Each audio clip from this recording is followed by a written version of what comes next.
What if we've been looking at stories all wrong? What if the villain, the one everyone feared, the one destined to be stopped, was actually the real chosen one all along? We all know how the classic chosen one story goes. A prophecy, a hero marked by destiny, and an epic battle between good and evil.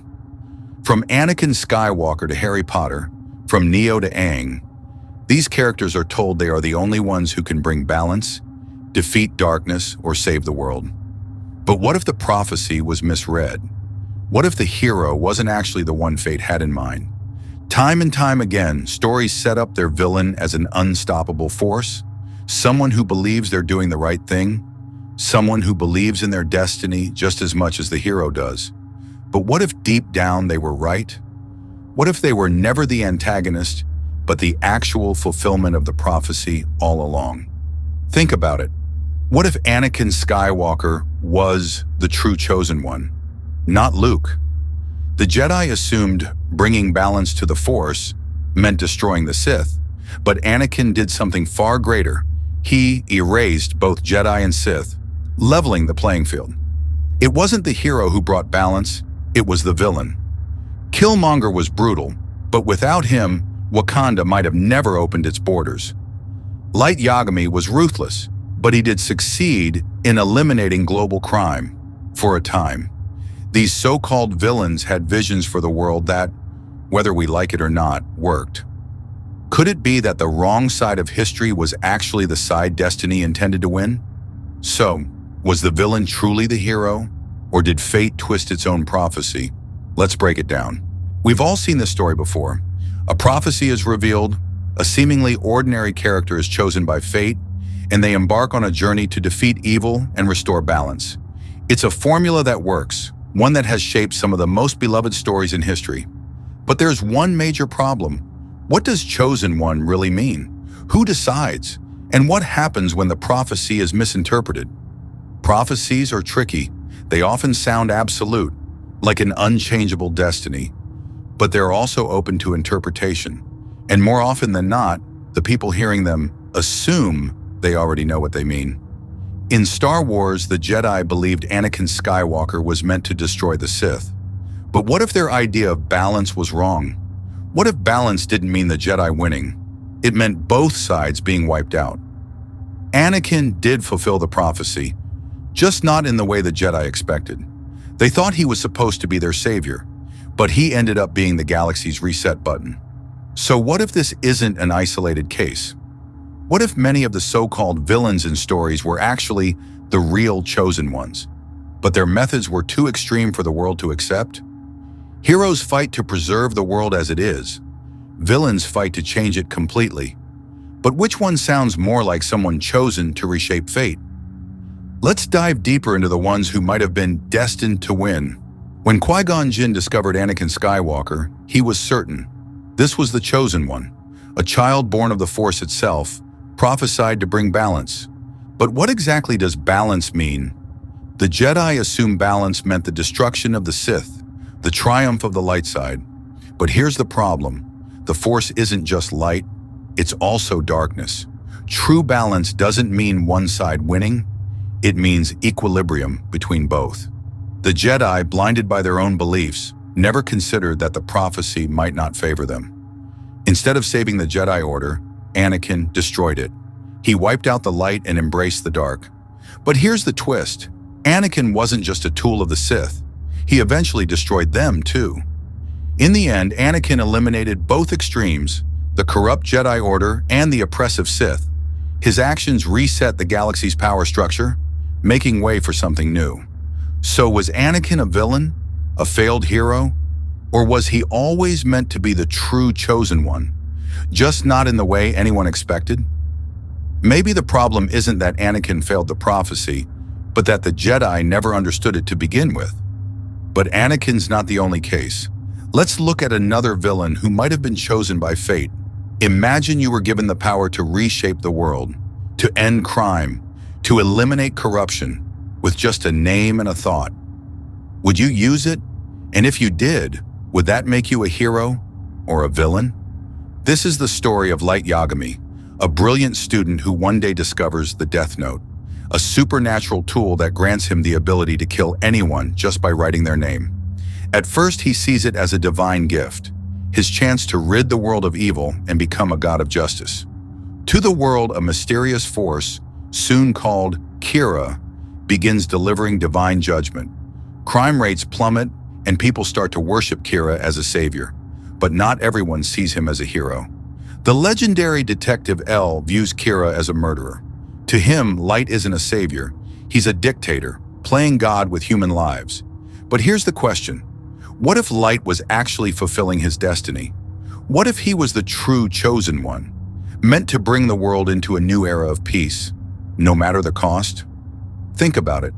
Throughout history, chosen ones are often given divine tools: Excalibur, the Master Sword, the Force itself. Light's Death Note is no different. Unlike most heroes, he doesn't fight evil with swords or superpowers. He fights it with fear, and in doing so, he changes the world more than any hero ever could. But here's the problem with destiny. When you believe you're chosen, you stop questioning yourself. Light's power consumes him. His vision of justice twists into something terrifying. He's no longer just eliminating criminals, he's eliminating anyone who stands in his way. In the end, Light Yagami wasn't defeated because he was wrong. He was defeated because he lost control. The power that made him the chosen one also became his downfall. So was Light a villain? Or was he the chosen one who flew too close to the sun? If fate had played out differently, would the world have eventually accepted his rule? One thing is clear. Light Yagami did change the world. But whether he was meant to be its savior or its greatest cautionary tale, that's for you to decide. But Light wasn't the only villain who reshaped history. Let's talk about someone whose vision for the world might have actually been right all along. In every chosen one story, the hero is destined to bring change. But what happens when the hero isn't the one the world wants? What if the real chosen one is seen as a threat, an outsider, a villain? This is the story of Erik Killmonger, born in Jadaka, the son of a Wakandan prince, but raised in exile. From the very beginning, his destiny was stolen from him. His birthright was denied. While T'Challa grew up in the golden halls of Wakanda, Erik was left behind in a world of poverty, violence, and systemic oppression. Every chosen one must go through trials. Killmongers were forged in war. He became stronger, smarter, deadlier, turning himself into a warrior with one goal: to claim the throne and use Wakanda's power to free oppressed people across the world. And here's the thing, he actually succeeded. He beat the hero, he took the throne, he won. But the real question is, was he wrong? Y'all sitting up here comfortable. Meanwhile, there's about 2 billion people all over the world that look like us, but their lives are hard. Wakanda has the tools to liberate them all. Here's where it gets complicated. Wakanda had the resources to help millions, but it chose isolation. Killmonger saw that as cowardice. He believed he was the chosen one, the rightful king who would finally use Wakanda's power for something greater. And the truth is, he wasn't entirely wrong. But like many chosen ones before him, his vision was extreme. His pain made him ruthless. He saw no middle ground, only conquer or be conquered. In trying to free the world, he became just another tyrant. And yet, his death wasn't the end of his dream. Because of Killmonger, Wakanda changed. His revolution didn't die with him. T'Challa saw the truth in his words and finally opened Wakanda's doors to the world. So was Killmonger truly the villain? Or was he the catalyst Wakanda needed? The real chosen one, whose radical vision forced the world to evolve? The sad truth of many chosen ones is that they aren't meant to rule. They're meant to break the system so someone else can rebuild it. And in that sense, maybe Killmonger was the real savior of Wakanda, even if it cost him his life. But he's not the only villain who might have been a chosen one. What about a villain whose entire existence was proof that fate had already chosen them? Some chosen ones are destined to save the world. Others are destined to break it. And then there are those who believe they are destiny itself. Enter Thanos, the mad titan, the great destroyer, the villain of the Infinity Saga. But was he really just another villain? Or was he something more? Something inevitable? Like all great chosen ones, Thanos saw the truth before anyone else. His home planet, Titan, was on the verge of collapse. Resources were running out. Populations were growing too fast, and he knew what would happen next. He offered a solution. Brutal, yes, but logical. Eliminate half, so the other half may thrive. But his people refused. And so he became something greater than a leader. He became a prophet of balance, a force that the universe needed, but wasn't ready to accept. Every chosen one follows a path: discovery, transformation, and the ultimate test of their destiny. For Thanos, that test was the Infinity Gauntlet. With it, he could do what no one else had the will to do: bring balance to the universe with the snap of his fingers. And here's the thing, it worked. He won. He did what he set out to do.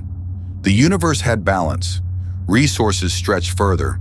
Life continued just as he predicted. Think about it.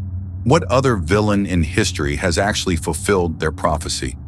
Thanos wasn't just a conqueror. He was chosen to reset the universe, to complete a mission no one else had the will to see through.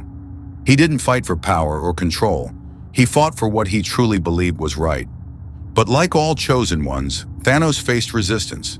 The world was not ready for his vision. And like many before him, he ultimately lost. Not because he was wrong, but because people refused to accept his destiny. In the end, Thanos was right about one thing. Balance is inevitable, but history doesn't remember those who force change. It remembers those who fight against it. So was Thanos truly a villain? Or was he simply the only one willing to do what needed to be done? Maybe he wasn't the monster we think he was. Maybe he was the universe's only hope. But Thanos was just one example. What if the pattern is even bigger than we think? What if the real chosen ones in history were never the heroes at all? We've seen the pattern. The chosen one isn't always the hero. Sometimes they're the villain. Sometimes they win. But more often, they lose. But here's the question. Were they truly chosen by fate or just by their own beliefs? Maybe the truth is that there is no prophecy, no divine plan, no invisible force choosing who will save the world and who will destroy it. Maybe the only thing that makes a chosen one is belief, the belief that they were meant to do something greater. So now we ask you, who really decides who the chosen one is? Fate, the people, or the chosen one themselves? Think about your favorite stories. Think about history itself. How many times have the so-called villains been the ones who truly shaped the world? This is where you come in. We want to hear from you. Which of these so-called villains do you think was actually the real chosen one? Do you think destiny plays a role in who wins and who loses? Or is it all just a matter of perspective? Make sure to like, subscribe, and hit the bell so you don't miss more deep dives into the greatest stories ever told. And if you want more content like this, check out our next video.